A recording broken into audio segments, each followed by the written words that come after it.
I am ready. Serbisyong totoo ng GMA News.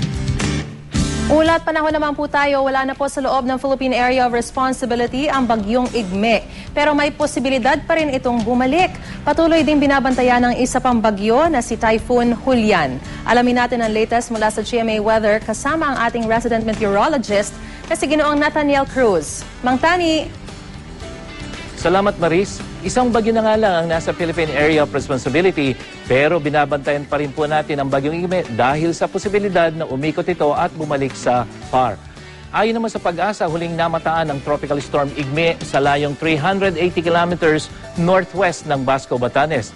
May lakas pa rin itong 100 kilometers per hour sa may sentro at bugsong aabot sa 130 kilometers per hour.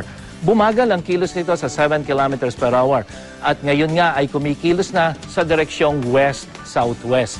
Dahil sa pagbabago nito ng direksyon, lumiit ang posibilidad na mag-U-turn nito.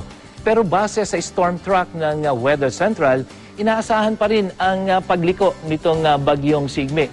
Ibig sabihin, papasok itong muli sa ating Philippine Area of Responsibility dahil sa paghila ng bagyong Julian. Ito na nga po yung tinatawag na Fujiwara effect. At sa pag-ikot nitong bagyong Igme, lalakas ito ng kaunti at muling hihina sakaling tumama ito o maglandfall dito sa may southern Taiwan.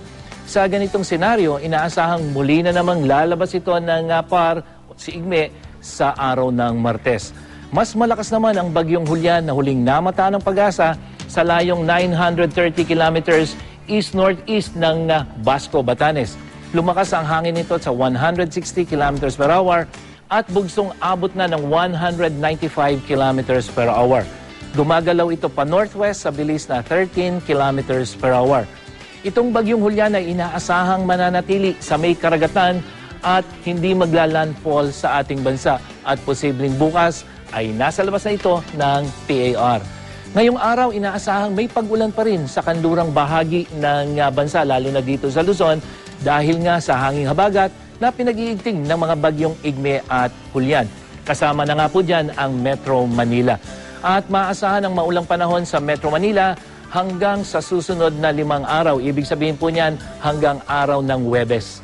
At para sa karagdagang detalye, kaugnay sa pinakabagong taya ng panahon, pumunta lang sa GMA News weather page sa www.gmanews.tv/weather o kaya naman ay sa facebook.com/GMA Weather.